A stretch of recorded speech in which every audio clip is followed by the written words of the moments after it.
Welcome to Sentinel Out Podcast, where we dive deep with leaders, warriors, and game changers who live with purpose and make an impact. Today's guest is someone who absolutely embodies that spirit, Rudy Reyes. Brother, I am truly honored and excited to have you on the show. We've been working on making this happen for over a year. It's a privilege to finally have you here. Thank you, brother. It's my privilege to be here. And, the introduction and about what we're motivated to do with inspiration, with kinetic energy going forward, with a purpose that serves a greater good. You know what? I've always been this way since I was a kid. I love animals and I love heroes. So in some strange way, some of the secret to my later success, because I've had a few different successes and failures too. And the failure is possibly the most important part because you are tested to get back up. And I'm here in this space now, more motivated, more fired up, healthier, stronger than ever before. And it's a real pleasure. And this is why I'm compelled, Dave, to always connect. And it's not just giving back. It is a circuit. Sometimes people ask me why I'm compelled to do the works forward for veteran community and our American community at large. They've given me everything, and it is a relationship and a flow. And as much as I'm giving, I'm getting back. And so there's it's not a chore for me. It's a honor and a privilege to do it. So yeah, brother. That's awesome, man. Let me. I'm gonna kind of go over a little bit of your intro. Give me one quick second here, and we'll go over your intro, and then we'll get started. And if I miss anything, sure, brother. Fill in the gaps, please, brother. Okay, you got it. Rudy Reyes is the U.S. Marine Recon Operator, combat veteran, actor, author, entrepreneur, Christian, and a leader who has dedicated his life to excellence and service. You've seen him on Fox hit series Special Forces World's Toughest Test, where he puts celebrities and athletes through elite selection training used by world toughest military units. He's also brought his real-world combat experience on screen as a military advisor, actor in HBO critically acclaimed Generation Kill. Beyond television, Rudy has accomplished several things with mental toughness and resilience, representing also in Call of Duty as Enzo Reyes, inspiring millions and his message of discipline, focus, and purpose. Rudy also has his own production company, New War Productions.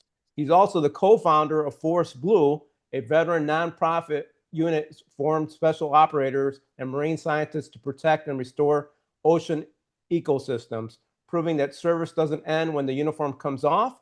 From the battlefield to the screen and now the global mission of impact, Rudy Reyes continues to lead by example, showing the world that the true strength comes from service, integrity, and relentless pursuit and personal mastery. All right, brother, did I miss anything? Did you want to add? I think you nailed it. That was an amazing intro, brother. And you're exactly right, my man. How we manicure our weapon, how we manicure our character, how we manicure our life. When we approach it with the warrior mindset, which is brave, which is filled with discipline, which is also honest self-effacement, having those honest conversations daily and having touchstones with God, with your community, and with yourself. This is what keeps me on track, brother. And when I was through some of the tougher times in my life, looking back, I recognize that even the hardest things that I've been through and got myself up and out of were a blessing from God.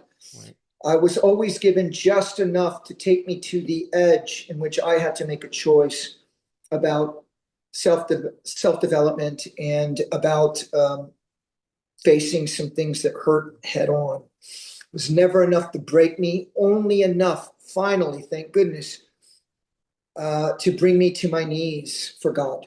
And looking back, all of this, the independence and self-development that was created from a very tough childhood and then pursuing sport and then going into the Marine Corps and getting into and then trying out and going through selection for recon and scout sniper, and then going through the incredible self-development processes that we have in the United States military, and then fighting in combat and living and fighting well, leading my team well.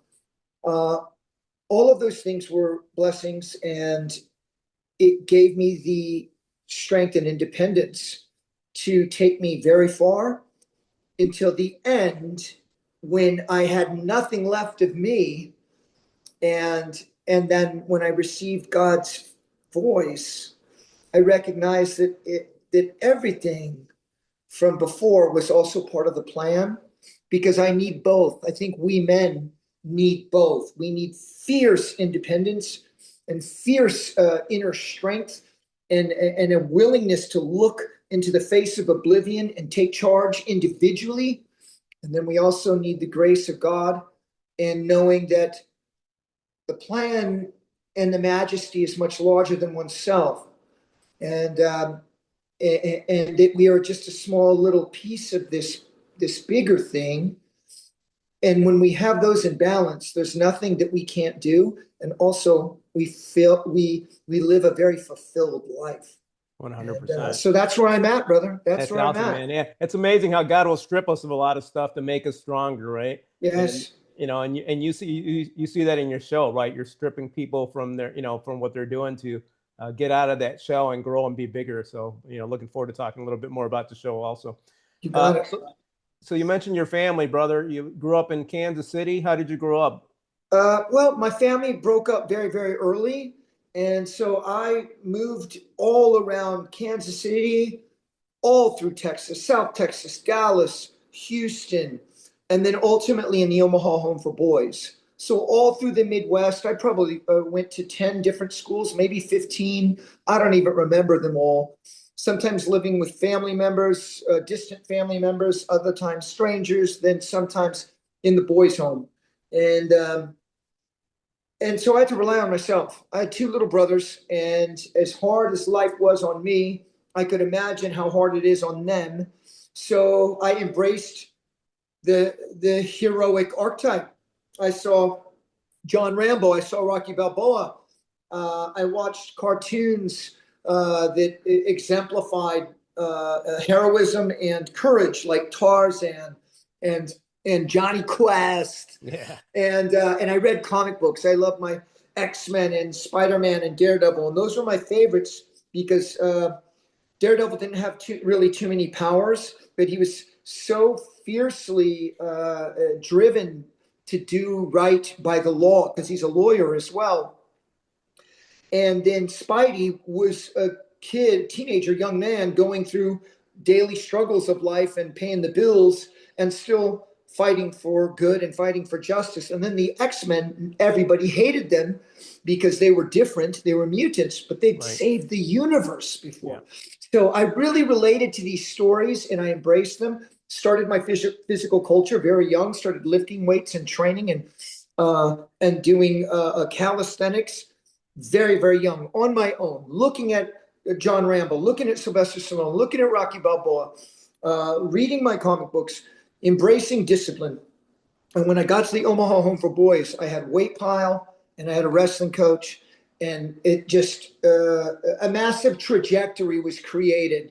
And that physical culture has been what's got me so far in my life. And it really is a bedrock of my mental health and my spiritual health, because it's a piece that I can do for me that strengthens me, helps my self-esteem, changes the brain chemistry so I'm more creative, as opposed to being sad about struggles in the past, or that I don't have a mom or I don't have a dad. Instead, the chemicals that are created only through your hard work. You can't take a pill for this. You can't. It's not a coat you can buy. You've got to sweat and push and learn. And then when you're feeling like that, you can tell, and you feel a connection to source. You feel a connection to God. You're like, wow, what a privilege. What a privilege it is to be born. What a privilege it is to live. And so what am I going to do with this life? and it's still carrying me on to this day, brother. I love it, man. Yeah, the guy definitely is a big inspiration to all, to all of us. I just wish I would have learned it a long time ago, right? But Yeah. thank God we arrived there where we need to now, which is Yes. all part of the missions that what you were talking about. What happened to your mom and dad that you guys were by yourself? You know what? My mom, I came from a really poor family on the border, Okay, and a Mexican American, but um, alcoholics, abusive, got it. small-minded people, Yeah, and back then on the border of Texas and Mexico, it was still really Mexico, and it was very much, since we were poor, there was a certain kind of poverty mindset and an anger and a victim. Um, um, I don't know. It was almost like a shroud of victimhood, yeah, and there was very little hope. So my mother had just very little hope, and my father, Rudy Reyes Sr., who gave me his name, he's not even my biological father, but he's my father. I love him so much. He's passed on, and he married my mom, even though I was not his. While she was pregnant, and he came from the same roughneck, hard streets of McAllen, Texas, poverty, but he embraced the Marine Corps, became a nice. policeman, became a private investigator. But my mom never loved him. She had two children with him, my little brothers, Michael and Caesar, and they were divorced by the time I was 3 or 4. And she was, well, when a human being is not connected and does not have faith and a desire for what all that life has to really offer us. Uh, However we see the world, brother, and therefore really however we see ourselves is what we project in the world. Right. And my mother did not see Okay. in herself much. So what she projected in the world was a very dangerous and an ugly place, and so therefore that was the fabric that my brothers and I grew up in, Wow. and there was no care. My dad was trying to get us back, but she may be angry at him Yep. because she actually didn't even love him, Right. and I don't know that old family dynamic. There's a lot of pain. There's a lot of regret. I, you know, if it's unresolved, those injuries and those wounds will continue to plague you and bleed. Right. Yep. You know what? I look back, even though some of these things I still struggle with it today. With and my mother is still alive. My biological father I never knew, but he was a Marine as well, and very sharp, smart, tall, handsome Spaniard from Mexico. So he Okay. was a Mexican citizen. He left his super wealthy and tyrant father, my grandfather, and said, I'm not going to go. I'm not going to be under your thumb. I'm going to join the United States Marine Corps. I'm going to enlist in the Nice. Marine Corps, and I'm going to go to Vietnam. So I got these genes, but I didn't have any structure or support to give me any kind of stability. However, looking back, I'm happy it worked out just that way because I had to learn to cut my teeth on the real world very young. Right.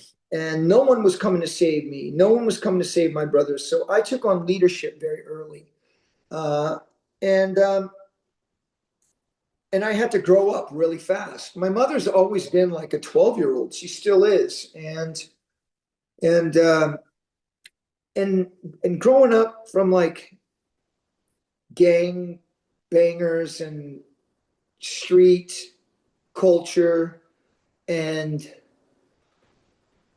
I don't know, oversimplified worldview. Right. I wanted nothing to do with it. And I'm telling you, by 7 or 8 years old, I wanted nothing to do with You it. already saw it at that young I age. It's did. I amazing. did. Holy cow. I learned to read very early, and I was in love with reading. And I read all of Jacques Cousteau's books, and I read all the encyclopedias. I still am a fervent reader. As a matter of fact, I'm reading this one right now, Jack Carr, and it starts with submarine warfare, China and America. Wow, that's Nice. awesome. Anyway, I was just Yeah, and I was just in love with learning more and understanding why the world the way it is, and and I was just going to be different. And it was so interesting. My mother, who's also kind of fair skinned like myself, but growing up in the on the border with the old attitudes and mindsets, she was really, really bigoted against white people, against Republicans, against anything of structure or status that seemed other than or oppressive. And I looked, and they used to call me Güerito when I was little because I looked like such a white kid. You know, my little brothers are much more traditionally looking Mexican, and then here's the little white kid, right? And I had to fight a lot, you know, in school and and on the streets because we always lived in really rough neighborhoods. And my own mother, as she was teaching me the world is a divisive and oppressive place, but it didn't quite sit right with me. Right. Because when I started doing great in sport and I did excellent in my academics, especially for my first few years of life, I had so much life force. I could still somehow study and do my work, regardless if I'm living in a shack in the backyard or I'm at a cousin's house with 5 other kids sleeping in the room. I still was so motivated to learn and to do well in school. I just noticed that other families in this world did not have the same kind of view. And that when I excelled in sport, especially wrestling in the boys' home, and I was in a boys' home, bro. You want to Wow. talk about a sad place for all of us have been either thrown away or parents are so poor they are not taking care of us, or parents are in prison. And, you know, from 5 years old to 18, us boys. Well, when I excelled at wrestling, I started going to different tournaments. I saw my opponents' families, and they're there for their kids. Supporting them. Yeah. Yeah, and it's like, wow, there's a lot that I don't understand or know personally, but I want to. And there's other ways of doing things than lying and cheating. Like my mother was always on welfare. And that's Okay. part of the reason she put us in another state in a boys' home so she could keep the welfare. And she was with some bum ass dude. And All about herself instead of the kids. yeah, Yeah. yeah. Yeah. And yet she was the ultimate victim. And like, you know, she would like have us, my brothers and I, as lookouts as she's shoplifting and such. And I'm like, what am I? I'm What the like, hell am I damn, doing? Right. this Yeah. world can't be. And you know, I'm only in 4th grade. I'm like, gosh, you know, there's got to be more to this. And that boys' home, it gave me the structure, it gave me the food, and it gave me wrestling. It gave me church clothes so that on Sundays I could have some self respect. And we had to work. Dave, we had to work the boys' home. I worked the tractor. I did lawn crew. I worked Wow. in the kitchen. I worked in the dining room. We had to clean our barracks. And I learned the value of work and pride. If I could teach any kid something out there, if I could teach him one thing, when a child learns or a young person learns the pride and the treasure Right. of work, of one's own work, the treasure. It's not even the money. Yeah. It's a It's what you fulfillment. It feel. fulfills you. Yeah, Yeah. it's what you feel inside. Right. And brother, I've been driven ever since, you know? I love it. That's awesome. Thanks for sharing that, brother. Yeah, you're welcome, my man. So after the boys' home, I know that you started doing some fighting and martial arts, and that probably prepared you really great before joining the Marine Corps. Did you It join? did. What age did you join the Marine Corps? I joined at 26, my man. Oh wow, you're a little older. Okay. Yeah, I was already an international kickboxing champ, and I was fighting the Chinese, the Russians. Wow. I was already, you know, I pushed myself so hard. But it's interesting. I loved martial arts and I loved fighting. in a controlled way, meaning I'm not angry at you and I don't have to kill you, Right. but I can contest to see if my way and my skill and my discipline can defeat yours. And I was heavy into Zen Buddhism and Musashi and the greatest swordsman from Japan and the Shaolin. Wow. And I was so heavy into it. I read all of these ancient books of strategy and spirituality. And it was the ethos, and my Kung Fu teacher's from China, a refugee. It was the ethos of community and a true courage, which is facing adversity without knowing your outcome. And my Kung Fu teacher was just so brilliant and genius psychologically and spiritually. When we went to war in Kosovo, it was out of the ethics of martial arts, and that my teacher, being a refugee, always expressed to me, and we traveled everywhere for me to compete and fight, about how privileged we are here in America. Right. And what a country it is to have given his opportunity. Now, he was a short order cook, and then once I kind of became famous in the Chinese Kung Fu world, in the martial art world, he became quite a famous teacher and started teaching all the time. He used to just teach me in the park. Like we didn't Wow. Holy have cow. no brick and mortar or nothing. Like rain, sleet, snow, or shine for a few years before I started winning. And now he's in journals and such. And so I was thinking about these lessons that he was living.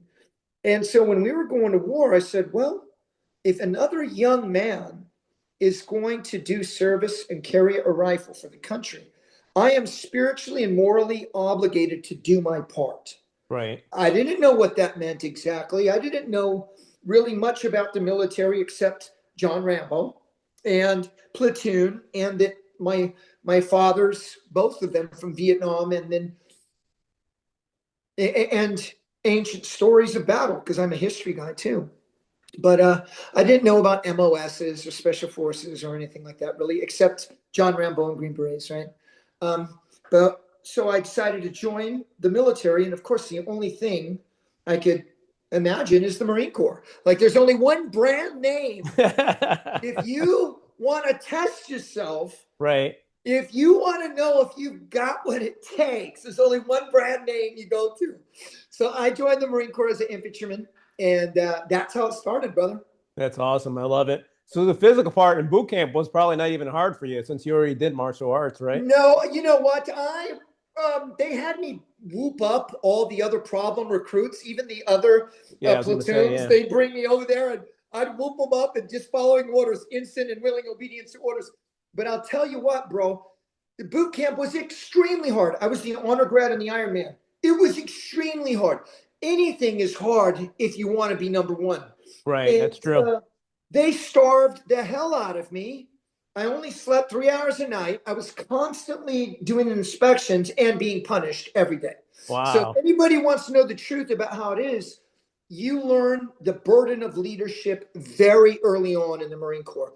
And it very quickly separates in tears who wants it. And I did, and it's so interesting. I embraced it not because I thought I was the best. Exactly. It wasn't exactly that. I embraced it because it was competitive. Right. And there was some spirit in me after a lifetime of competition that would not quit. And that's why I pursued to Yeah, be the best. absolutely. And I got and then I was the honor man of School of Infantry as well, and Wow. meritoriously promoted. And I'm on the fast track, meaning I'm working harder than everyone else. Yeah, people could Um, see that right away. Yeah. yeah, I'm working harder. I'm in charge of everybody. I am making sure stuff is squared away. And you know what? I'm not the sharpest smart. I'm not the most intellectual, or maybe my IQ is okay, but I had a emotional and spiritual element too because of the charisma. And the Right. Marine Corps really locked in on that because they know. Look at all of our battles from the Pacific, from Vietnam, Pacific especially. Well, all of our history, to be honest, it's the charisma of the Marines. John That's Basilone. Yeah. yes, bro. He's my greatest hero, I love that Basilone. guy. Yeah. And even that we're called devil dogs as we're charging through Bellow Woods, this spiritual, almost a connection. It's got to be a spiritual connection way back to the Greeks and to Alexander the Great. It is a warrior spirit that the Marine Corps has harnessed, and and so it was that charisma and the passion that I had to go above and beyond for no other reason than passion in of itself is a pursuit. Right. And brother, it was very, very difficult. That first year, they put me on camp guard. I was an infantryman. I rarely got to see the sun because I was indoors doing relief in place and making sure cats are getting out of the rack. And then I'd go out in the Humvees to do some freaking changeovers. And so I PT'd in the squad bay a lot. I didn't have much time to get out and run, so I just jump roped all the time. I did whatever I could. And then when Recon came through Horno, the corporal of the guard, I guess I was also the honor grad at SOI and like the super squad. So they put up my name and it changed my life because I was not a strong swimmer. I was an okay swimmer. I had no swim training. We say in Recon, there's no such thing as a badass. There's only trained and untrained. And Right. that's the truth. That's in life. That's true. That's in life. Yeah, absolutely. I was intimidated. I was scared, and I wasn't going to do it. If it was up to me, I wasn't going to do it. I was scared. I saw the Recon brothers. I saw that dual cool candy. I saw these superheroes. And I didn't think I could. Man, I was a second class swimmer. All right. But it was the shame, my man. My squad mates, teammates, and matter of fact, that all this SOI crew, they were still calling me guide back then because I was the guide from boot camp. Wow. They were so motivated. They said, "Oh, guide's gonna smash it. Guide's gonna smash the indoc." And I remember as that corporal of the guard, this really squared away, wonderful corporal, they put my name up. He's calling out the names. I was back by my rack, kind of far away, and I did not want to come out as he was talking. But then I heard all the other young Marines saying, "Yeah, God's going to smash it. God's going to go Recon." I took a deep breath. I'm like, fuck. Got to do it. Hey, I got to do it. I got to do it at least for them. Yeah. I got to do it for them. And I was so dominant on the land. I was so dominant. Number one in the ruck run, number one in the PFT. It was so dominant. By the time I got to the pool, I'd been there for half an hour before even the next captain or staff sergeant got in. And Wow. these are hardened Marines. Some Wow. scout snipers, some Rangers already. Like squared away, some master parachutists, gold wingers. And I was there waiting, and I was just breathing, and I just knew that my entire life is going to hinge on this next hour in the pool. This next hour in the pool, everything is on the line. And all the other Marines were more fatigued than me. And I swam as hard as I could for that 500 meter with camis and the abandoned ship drill, and then treading water with the rifle over your head. I didn't even know how to egg beater kick or really frog kick then. I was just kicking like a, Oh my gosh. Oh man. I had the eye of the germ. I was just kicking flutter kicks, you know what I mean? And then when they said go, and then we had to do that half an hour of drown proofing with the sharks attacking you. Holy moly. At that time, after I made it through that portion, at that time in my life, and I'd already had hepatitis as a kid, all my teeth rotted out, lice, worms, abused, neglected. I'd fought the best in China. I fought the best in Russia. I fought American heavyweights, even though I was a light middleweight because they didn't have any middleweights for me. Everything, my wrestling career, my freaking everything Nothing was as tough as Yeah. that last half hour. And when I made it through that, and then I got to do the 5-mile slick run, it's like, all right. And then I went to ARS, Amphibious Reconnaissance School in Virginia. And it was so difficult, Dave. It was so difficult. I didn't know anything. I'd never really been on patrols outside of SOI. I'd been on guard duty. I didn't really know. I was not a fleet Marine yet, really. I didn't know anything. I was having to learn it all there in 3.5 months competitively. Like the first day, 120, 130 showed up. By the second day, there's only 80 of us. By the end of the week, there's 50 of us. By 3 weeks, there's 20 of us. Wow. And it's dog eat dog. Everybody. And by the way, some of these brothers are my dearest brothers, and they sing my praises now. But they were like, "You effing boot! You don't rate. You don't rate to be here. Right. You don't deserve to be here. You know, I've been in the Marine Corps for 10 years, and I finally got to ARS. What the hell are you doing here? Yes, Scumbag, it's hard, brothers. So yeah. I wasn't getting no love. Always on duty, even though we're doing 20-hour days. You know how it goes. I paid my dues, Dave. Man, I paid my awesome. dues, and that went on for about 3 years, but so blessed. I mean, immediately at the aptitude, I went to pre-scuba. Roger Sparks, the highest decorated pararescueman of all time, legend Recon Marine. He was my instructor, legend. Oh, wow. He's a Force Blue Team 1 member. Okay, wow. He saw my aptitude. I went through pre-scuba. Boom, now I'm to combat dive. From combat dive, right to scout sniper in Virginia, the schoolhouse. I'm a Lance Corporal, and I'm a Lance Corporal, and I'm a Recon Marine, a scout sniper, and a combat diver. Oh, my gosh. And by the time I'm a corporal, I'm already a jumper and SEER trained, and urban RNS, urban sniper, and explosives. I mean, it was just go. And yeah, brother, it was, and my teammates, some of them, like I said, this wonderful brother just retired a few years ago from MARSOC, AJ Hall, range infantryman, scout sniper, ranger, drill instructor before he came to recon. And matter of fact, I was in charge of him as a Lance Corporal. And oh my gosh. He's like a staff sergeant, you know, because he hasn't been through the indoc yet. So oh my he's wearing gosh, a rope. that's crazy. He's in parade rest. Yeah. I mean, it's Valhalla rules, brother. Oh my gosh. It's a freaking warrior cast. And he became an incredible team leader of mine.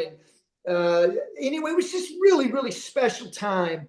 And we were on the 15th MEU when the towers were hit, leaving Australia, and we went straight into fight, getting my orders. I knew, you know, I always had a feeling, Dave, that I was called. And some of the other cats that have been in the grunts for years had already been on pumps before. They're talking about Libo. They're talking about Thailand. They're talking about diving in the Seychelles. I had a strange feeling when I boarded the freaking Dubuque on the 15th MEU. By the way, my MEU commander was General Mattis. Oh my gosh. And I think he might have been Colonel Mattis or just pinned on General. Okay. And I had a strange feeling something big was going to happen. And I was right. It's going down. Yeah. Yeah, and I was right. And that first one into Pakistan and Afghanistan, we were doing things we'd never done before. I'd never driven a Humvee before. Now I'm doing 70-kilometer movements with my teammates with a borrowed Humvee from COM, I think. Jury rigged a mount for the 240. No doors, no nothing. I've got my one ocular on for my night vision, one for regular vision. And we're doing clandestine movement, 70 kilometers at night in bad guy country. And we get to the mountain and we dig in the Humvee. We camouflage the Humvee. And then we patrol up to the mountain and set up our sniper systems and do observations and close air support. It was just immense, brother. But you know what? That can-do attitude of the Marine Corps. It was just, brother, how about this? we didn't even use body, our rucks were so massive. In those days, we didn't have body armor or helmets. So Wow. I was running around in a boonie cover and a ghillie suit and, No armor. 250 pounds of kit, patrolling mountains and setting up. It was wild, my man. And, I finally got home about 13 months later and I was only home for a little bit, training all the time, whooping it on. And then we got the word long before the rest of America did that we were going to go to Iraq. So I was already training up for Kuwait and Iraq. And we got to Kuwait months earlier before the invasion to do probing missions and to run rehearsals. And bro, we were just evolving.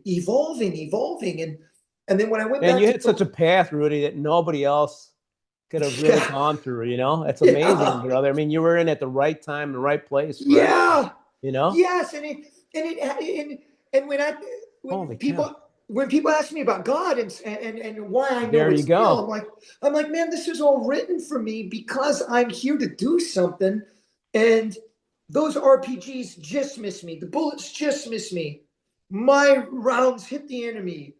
It was chaotic sometimes. I fought in Fallujah, brother. It was suicide bombers and IEDs and corrupt Iraqi police trying to kill me. It was just wild. And yet, that was all a proving ground to develop confidence and self esteem for me to go into this world that I'm in now. I am alone and unafraid in the big battlefield of media. I was just talking to a brother of mine, Jason Lilly, yesterday, Marsoc brother. He worked for some triple letters as well, and Yep. legend Recon Cat, one of my students back in the day. And he's working on a screenplay. Oh, And nice. and I said, brother, we fought in the invasion and in Fallujah. And I said, the battlefields that we fought are enemies. Let me tell you something. In this world of media, it is the heaviest and the scariest battlefield I've ever been on. Right. At least when we were fighting for You our knew who the country, enemy was, right? that's right. And we Yeah. had each other. And out here in the world that I'm in, oftentimes you don't got nobody. That's true. And that was part of the impetus why Chase Millsap, who's created We Are the Mighty, Marine Corps infantry officer, Green Beret officer, and John Yowie, infantry officer, Anglico officer, Nice. they approached me to start New War Productions, and that was Wow. about 6 years ago. And our drive and impetus was, listen, at least we can count on each other. There may be only three of us, but we can grow this thing, and we can count on each other, and we can become successful no matter how long it takes. We can become successful with keeping our core values, and that's what we've done. And I don't know if you've seen. I mean, man, what a trajectory! Just talking about it, all of the battlefields and the ups and downs. And I started doing Generation Kill. I now represented at William Morris, the biggest agency at the time. I'm doing talk shows. I'm doing survival TV. I'm also having really the beginnings of the after effects mentally and spiritually from immense combat. And my PTSD, I tried to outwork it, and it didn't, and it can't be outworked. It's No. bigger than oneself. And in between missions for TV, I fell heavy into alcohol and substance abuse. I'd never even drank alcohol till 37 years old, disciplined my whole life. But I was deeply depressed, and my nervous system was whack, and I was missing my teammates. Some of my teammates are dead now. All the times I'd fought in war, my teammates that were killed, I never went to a single funeral because I was still fighting. Right. And Yeah. it was just a massive after effect of a lifetime of warfare. And so I went back to the gun. I was doing counter-terror and counter-poaching in Northeast Africa for some Okay. triple letters. Yep. And that was like a stay of execution. I was great on mission, but when I came home, the problems were still there. Right. I had 2 children, 2 different moms. I was I was completely unavailable except for some money. I was, I was, I was scared. I didn't know how to do anything really, except gunfight and survival Right. TV. I Yep. could do, I can risk my life, but anything less than that, I didn't understand what to do. And I lost my son in court because I was street fighting a lot. I was not mentally and spiritually well at all. Yet I still had fans, Dave, and I had people around me that just loved me for the party and for the the overflow of notoriety For the fame, right? for the fame, Yeah. but nobody really there for me, like to say, Rudy, I think you got a problem, or I think you're struggling, brother, and we need to get you some help, or else you're not going to be able to walk away from some of this stuff. And and after I lost my son, oh, by the way, I was in a mental institution, Dave, for a whole year. I was in Wow. the Veterans Village of San Diego. Bro, I've been through it. It's not just the freaking kick-ass medals on my chest and the wazoo freaking gunfights. I'm talking, I've been at the bottom too. I was at this mental institution where almost everybody there was a criminal and a drug addict. Man. And the program had um, a little, what would you call it, a caveat that if you had even got through boot camp and you're in prison, you would have the federal funding to go through our PTSD program and veteran transition program. So I had all these criminals, drug dealers, murderers, and freaking prostitutes and such. Wow. And Holy that's cow. who I'm living with. I used to be Wow. a recon Marine. I used to be a team leader. I, I, I climbed a bridge in the cover of darkness and set it up with explosives.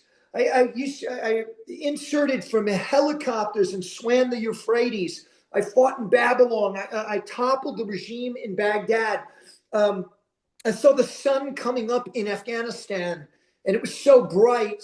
Or no, the Earth is turning, and so the stars are so bright out there because there's no light that I thought it was a fire on the horizon. I mean, I watched Tomahawk missiles or Patriot missiles shoot from the deck of our ship. I've been in these places, I've experienced these things, and now here I am in a barracks with some of the worst people you can imagine, and some people ODing on heroin that they had smuggled in. And I'm having a piss test every day. And it took me 3 months to get my first pass so I could run the Travis Manion 5K, and I won my division. And then Nice. I had to get back into a vehicle and go back in when the time was up.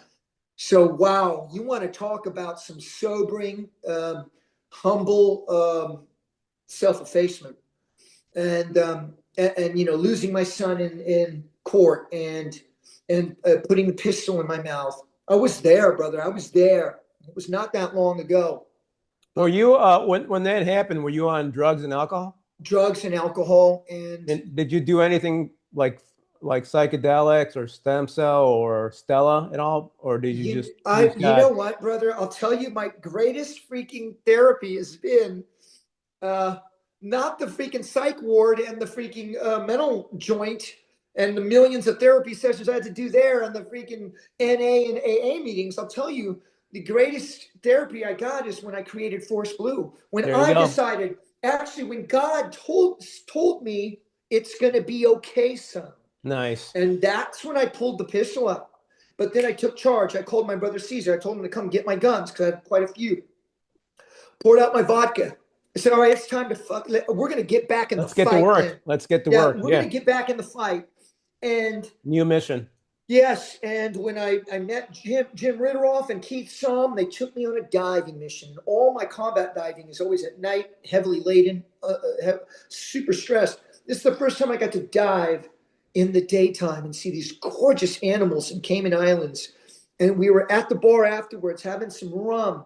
And Jim and Keith Somm said, I'm so glad you're here because all this is going away. And I said, what are you talking about? It's going away. Well, the reefs are dying of disease, and also, man, the shipping and cruise industry is bringing in more and more ships, and their anchors are tearing it up. And and it's not going to last much longer. And Wow. I think I got an emotional impact and a spiritual impact because of the families I'd seen destitute, not just in my childhood, but then in war. And I thought about communities, and I joined the Marine Corps to fight the good fight, not um, not to fight for the good, not to be ruined as a casualty of war myself. And when I saw that these communities subsurface are in jeopardy, these beautiful animals and this incredible beauty that people need to experience, I said, well, we got to do something about it. And that was the beginning of Force Blue. 10 years, we're coming up to 10 years this November. And we didn't know how we were going to do it. I'm not a reef scientist. I didn't go to University of Miami. I'm not a marine biologist, but I am a recon Marine. And I'm a combat diver, and I know how to work hard underwater. So I got a team together. Green Berets, Pararescue, SEALs, Recon, British Royal Marine Commandos, SAS, SBS. Nice. And I created a schoolhouse with reef scientists, and we got funded by the private sector. And when it really hit a tipping point is when the NFL came in. Now Publix, which is a really popular grocery store in the South and such, they're one of our greatest partners. Oh, that's Luminox. awesome. Yeah, Luminox Watch is one of our partners. Oh, no way. Okay. Yeah. And Jim Ritteroff, he was a movie producer and television producer and writer, magnificent diver. He had the wherewithal to document every mission and to tell the story like what you're doing right now, to create an environment to tell the story. And my man, we've been to the IMAXs at every national aquarium. I just got back from doing the 80th anniversary coral reef rebuild of Okinawa, the bloodiest battle in the Pacific. No way. I was Oh my just gosh. there rebuilding the reefs that we had to destroy to bring in the Devil Dogs to fight the Japanese with a Japanese and Okinawan partnership. We have a mission in Indonesia right now. I just lived aboard a few weeks back, 8-hour transit in the Gulf of Mexico. Lived aboard doing trimix gas tanks so I could go down so deep with this illustrious group of Force Blue divers. Coast Guard, SEAL, Green Beret, because the reefs down there are pristine and have tolerance to temperature change. So we gathered data from them spawning and tissue samples. The Force Blue started with just the desire to do good and to get the team back together. And once you got your bros back together, and we even have a female Force Blue diver, Nice. we plan our dive, we dive our plan, we share chow afterwards, we laugh, we talk mess, we clown, and it's like being right back in the team house again. That's brother. awesome, man. Yeah, it's Holy right back cow. in the team house. So that really shifted so much in me. So when my career came back 5 years ago with SAS, and then Fox picked us up for Special Forces. So I do them both back to back. I do Special Forces first, and then I have a week of rehearsals, and then I do SAS. How long is the shooting for each? 10 days to 2 weeks, and we're doing 20-hour days. There's only 4 of us running operations. Wow. It is no joke, brother, and we're all in our 50s and 60s now, and we're still going strong. And the show has never been bigger. It is bigger now than ever. It's one of my favorite shows, man. I turned it on, brother, and it's like 15 minutes. Wait a minute, it feels like it finished in 15 minutes. It's like, I know. I want to watch the next episode. What the hell's going on? I know, brother. And you know this, can you believe it, Dave? This is our 4th season. And we're going to 5th. We're going to 10, Yeah. It's been incredible, my man. And then New War has been coming up. You saw that commercial I did for locking up your firearms. Yes. Because, in our veteran community, we're having a serious plague of suicide. Absolutely. And we're all warriors, and we use weapon systems, and we ourselves are the weapon. But just like when you're conducting operations, you keep things secure. You keep things secure, and you're in charge of your own security. in a sense, this is just a way to have security from a mental health crisis, because they do come. 100%. Whether it's the divorce, whether it's the loss of a job, whether it's a teenager, the mental health crisis, they can come, especially if all three hit you at the same time. I lost a brother, Gio, Marshak brother, just retired last year. He was only out of the unit 5 months, and something happened at home, and he took his life, and he shot himself. So when they approached me, the VA and DOD approached me because they're having serious issues with firearm suicides. At first, I was like, well, is it the right message? But then my brother killed himself, and quite a few of my brothers have. I said, I've got to do something. Got to do something. Me, yeah. If it's not me, then it's nobody. I've got to do it. What's excellent about the program is you see those teammates. They're all veterans of mine that are running online facing that dragon. Some of my teammates that I fought with overseas, and then some active duty brothers too, and sisters too, of all generations. And what you don't see is the other side of the camera. Behind the camera, I employed all veterans. New War Productions produced it. We produced it. Okay. And so think about what we need as warrior veterans, as patriots that are now coming back into warrior transition and community. We need a purpose. Yep. We need our health, and we need our gainful employment. And that's what the greatest mission for me with New War Production is to give employment to these beautiful voices and these mature but beyond their years veterans. Our greatest generation of my lifetime is this generation. And with New War, I want to grow it continually to give these brothers and sisters their pride, their sense of belonging, and gainful employment. I love it, man. Yeah, whatever way I could help, let me know, brother. Thanks, my man. I'm backing you 100%, and I love that you talked about you're able to get a new mission, right? And I think that's so important, guys. Everyone that's struggling, don't live in the past. Get a new mission, and get a new mission and keep moving forward and trust God. God has been like, I've had a lot of different special forces guys on here, and about 70% of them say God has been the biggest thing that has helped them in their life, right? So yeah, brother. Make sure you connect with God. Make sure you connect with your brothers. Make sure you check with each other to see what, if you're having an issue. And like Rudy said, we're all getting beat up every day. Life beats you down every day, right? Yeah. No matter what. Yeah. So you need to get up and have the right people around you. I got another good friend, another Recon Vietnam veteran that has a non-for-profit that helps you buy a business, because a lot of veterans. His name's Lynn Louder.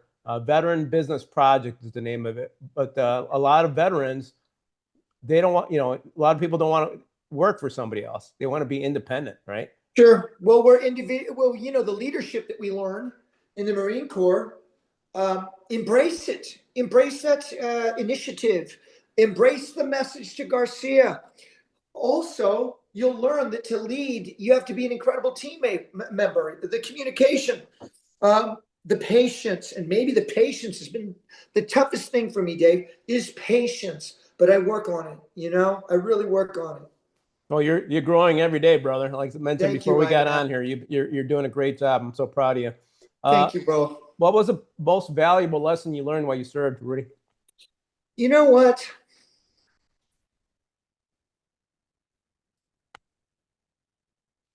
Maybe the most valuable lesson I learned, it was the Marine Corps and the military is such a dynamic environment. Probably the most important thing I ever learned was when the chips are down and it's the moment of truth, it is not the individual that is rising. It is if you have a connection to a higher purpose and calling, and honored to be connected to the greatest men and women around you, you can accomplish anything.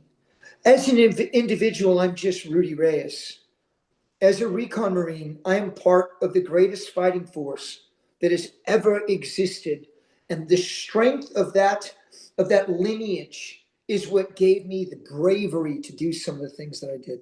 Right. And especially that swimming challenge you were talking about. Yeah, And and that, yeah, and that brings up another great point is we're serving others. It seems like that's yeah, in our heart, right? We start serving yeah. in the Marine Corps, let's serve and help others. And that's why I do this show. I love serving and helping others to get the word out there to help the guys that are struggling. And Rudy's doing an awesome job, with the special forces and everything else he's doing. So, what was the hardest challenge in the Corps? You know, and it was all, oh, bro, the cold freaking water, the mountains, the heat, You name drinking, it. drinking, irradiate, taking water out of the Euphrates and throwing in iodine tablets and 120 degrees, and everyone's got dysentery and vomiting and diarrhea, and we're in mock suits, haven't slept for 3 weeks, and still, you must drive on. General Mattis says, get to Baghdad. My whole reason to live was to get to Baghdad. Oh, brother, I was almost a cyborg animal at that point because you're so exhausted, bone weary, and then you're fighting every day and digging every day and driving every night. That invasion, 3 weeks straight. Man, oh man. And yeah, brother, and then the carnage of Fallujah. Right. But maybe by Fallujah, since I had so much experience, I could keep calm in the chaos. Each deployment and each course is going to give you something uniquely difficult to overcome. Um, and one of the hardest things, probably maybe the hardest thing I've done is transition into where I'm at now, where I admit that I needed some help. I've got a great therapist now too. I reach out. I know that I can't do everything myself. Emotionally and spiritually, I get down. So I have an incredible connection to my teammates, and I stay in touch and make the time to be there for my people because they're there for me. That was a challenge to even say to myself that I need help with my endeavors, and sometimes I need help just getting up in the morning, and and those kinds of challenges. I think our community, they'll be able to relate to that Yeah, person. I love that. And it just popped in my mind when you were saying that the most perfect man in the world, Jesus, Yeah. had 12 disciples by him at Well all. said. Well said. So if Jesus, the most perfect person in the world, Yeah.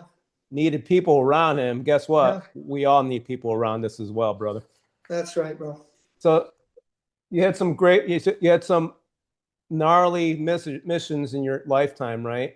Yeah. What's one that sticks out the most? I know that in Fallujah, I'm sure the ROE were pretty lenient. What They were. what really sticks out to you the most? Well, holy moly, there was I so know much. you So talked we about, we you just know, got there. We just got there and we were getting mortared. And I was working on the heavy bag, just been into camp, maybe 2 days. Mortars are hitting right next to our CP into the medic and surgery. Boom, the tanks go. It's on fire. My captain and I, Von Krause, goes, Rudy, let's go, because I'm a medic as well. And we run into the fire to pull out these people. And that was just letting us know we're in Fallujah. But did I did a little bit of everything, brother.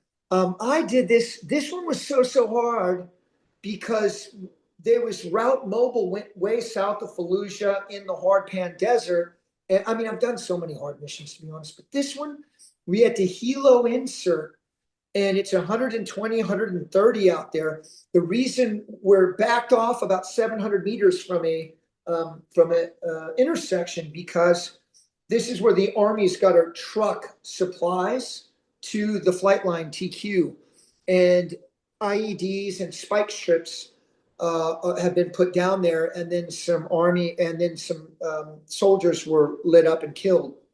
So I went in there under the cover of darkness. I think it was like a 50 click freaking insert, 250 pounds, pickaxes, hide kit. And then we dug in with double layers of protection over the top, camouflage, so that at least where we were setting up our sniper positions and our envelopes and spider hole, that it was only 100 degrees. Oh man. And we were there for 4 days. Holy cow. And, you know, one of my teammates was now drinking his urine. I had the most experience, so I brought the most water. Nice. Sharing my water by the end. But now one guy's drinking his urine. Everyone's hurting bad. By the way, we didn't hit the freaking terrorists until the last day. So I'm on the hook with hire, and I called in the first parachute resupply since Vietnam for First Mardev. No way. And they resupplied hydration, rehydrate and water. And I had to patrol 5 clicks out there, dig it all in, run patrols back to get the water and everything, and it saved our life. Yeah, brother, you know, I did a little bit of everything. Trojan horse, close quarter battle, direct action raids, snatch and grabs, you name it, brother. That's you what said I an was RPG doing. almost hit you too, right? Oh, yeah, it was close quarter ambush.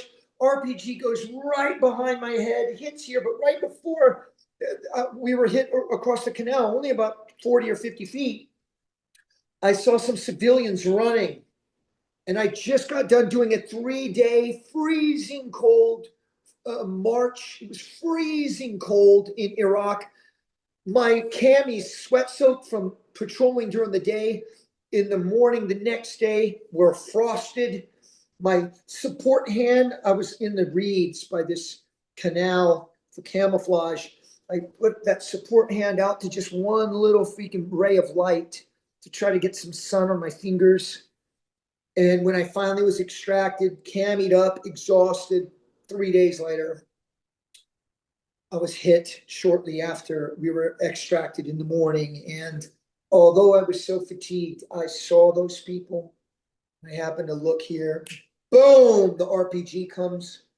And then boom, it goes boom, boom. But I see the trail of smoke is still there. And I'm looking at the RPG team, and they're staring at me. And I've got my weapon in my hand. I'm on the A driver side, and I just say contact left on the radio. We had such a squared away platoon. Von Krause, all the teammates, herringboned.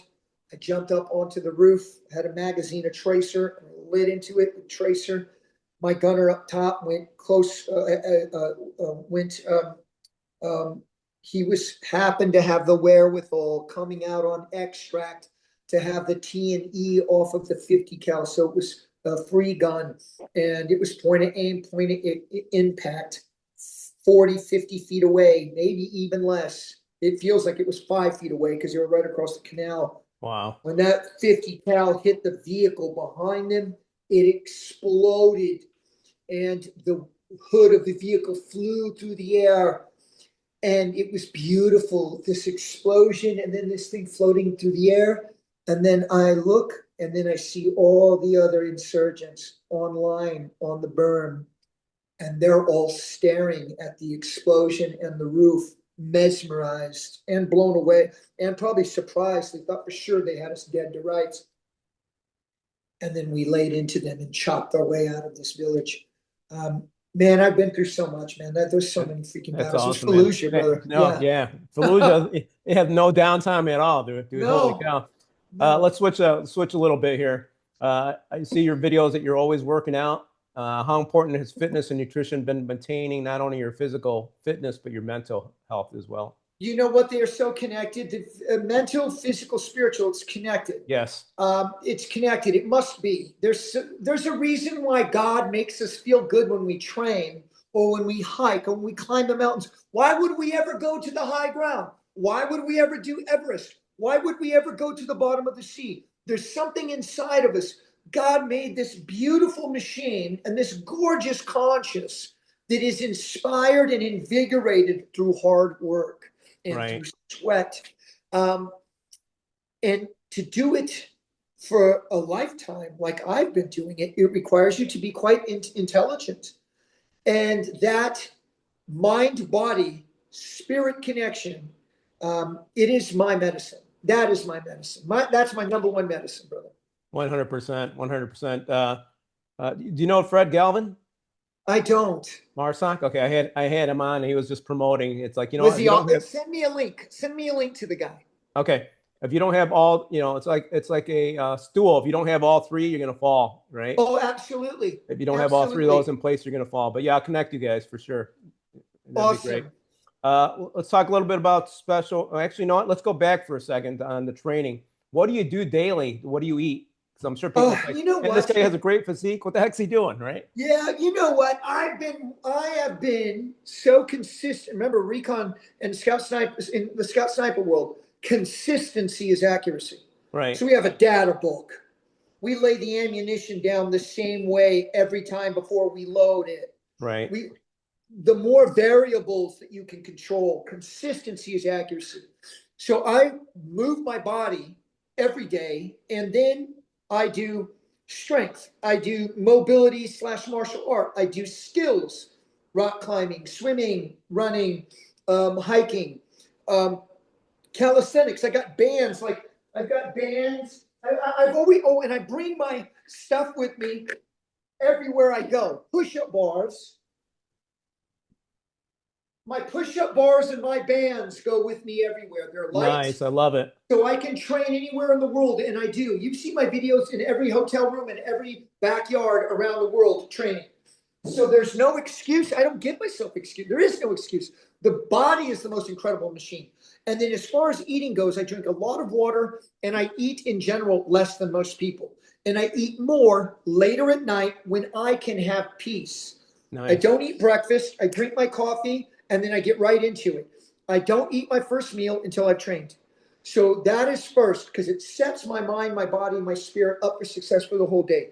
Also, when you want to get tight and you want to grow muscle, you need to be eating lean sources of meat, Right. eggs, greens, a simple, long burning carbohydrate.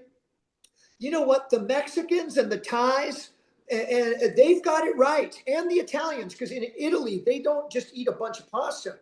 And their pasta is made from real ingredients. They eat lean cuts of meat, and they have flavorful food. The salad, the beans, rice, some meat, some hot sauce, baby. Some breakfast burritos, baby. There you go. The basics, man. But when you know you've earned your chow, it tastes so much better.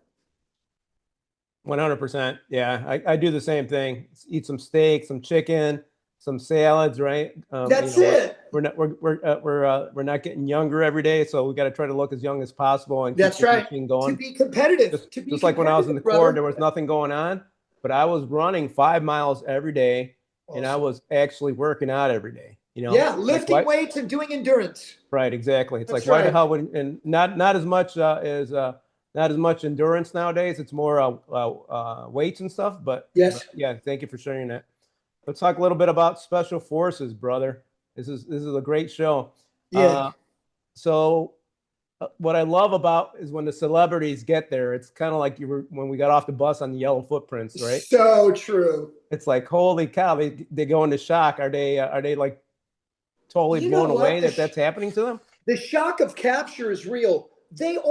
Brother, we've been on for 4 seasons. They can get on YouTube and watch SAS. They can see what's happening.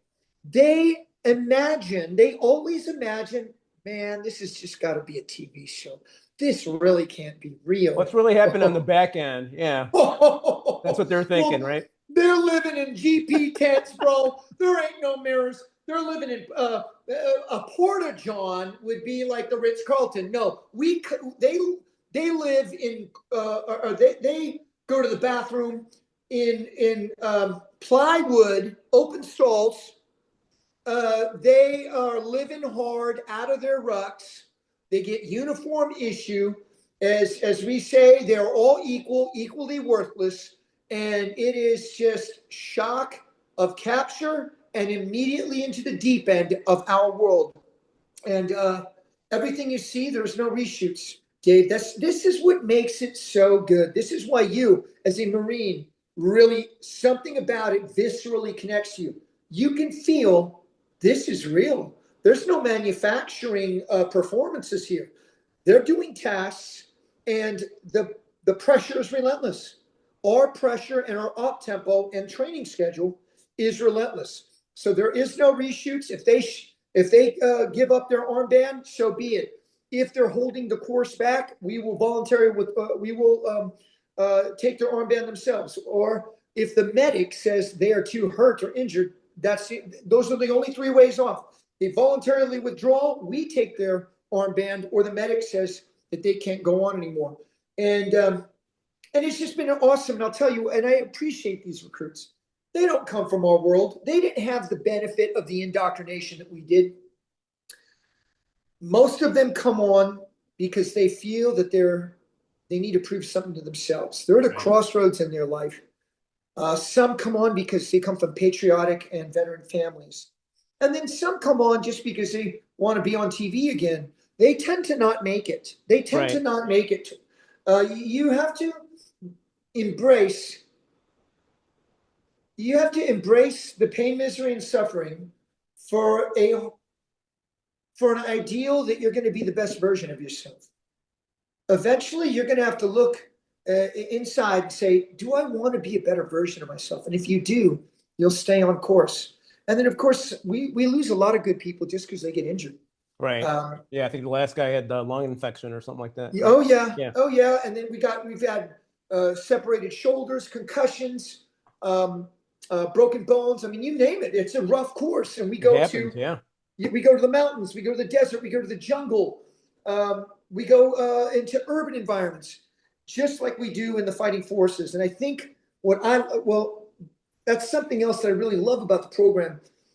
It shows what we sacrifice to do this very difficult mission.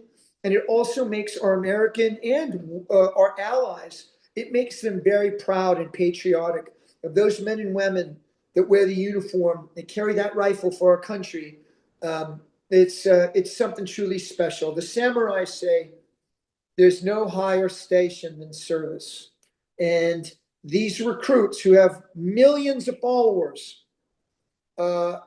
their fans get to see what it's all built upon, and it's all built upon by sacrifice. And our whole country is built on sacrifice. And even if they don't make it, they're getting a new mindset, right? They're growing, learning, stretching themselves. I'm sure, just like now, now that I'm a little bit younger, when I meet somebody, I could tell if they're the real deal in that, right? Like when I first met you, it's like, Rudy's the real deal, man. I love this guy. Right away, I could tell. Thank you, bro. So I'm sure you could tell when the celebrities get there as well, right? Like we can. Not going to happen, right? There's a couple that have stood out to me. One is Brody Jenner, and the other is Carrie Hart. Okay. They possess so much humility and work ethic. If we would have got those men when they were young, they would have been excellent Marines, excellent special operations guys. There's been a few females as well. This youngster, mom of 3 or 4, Shawn Johnson, the highest decorated gold medalist in gymnastics, she's on this program. Okay. Her toughness this season, on season 4, her toughness, her strength, her grit, her stoicism, it's really inspirational. Yeah, it's amazing. A lot of these celebrities or athletes just lose it right after a while, right? They do. It's like they do. And they're looking for it. They're looking to find it again. So that's what we provide, that environment for them to find out the best version of themselves. And we give them tough love. It's because we care about them. Is that why we're so hard? Because that pressure creates diamonds. Well, that's what they're there for, right? To go through the tough part to grow, which I love that. Let's switch back to we talked about God, right? We talked about God helping you out, body, mind, and spirit. What do you do? Do you do anything daily to make sure you're connected to God? Well, I pray every night before I go to bed and ask for blessings for my loved ones and for the world. And then every time I wake up, my feet hit the deck and I get up. I say, thank you, God, for another day. And I'm going to do everything I can to align with your will, because I know that's the way. It's a daily thing. I live it. I listen also to spiritual music as well. It's inspirational. And and I find that beauty everywhere once you open your eyes. So yeah, brother, I got to get rolling now. All right, let's wrapping up here.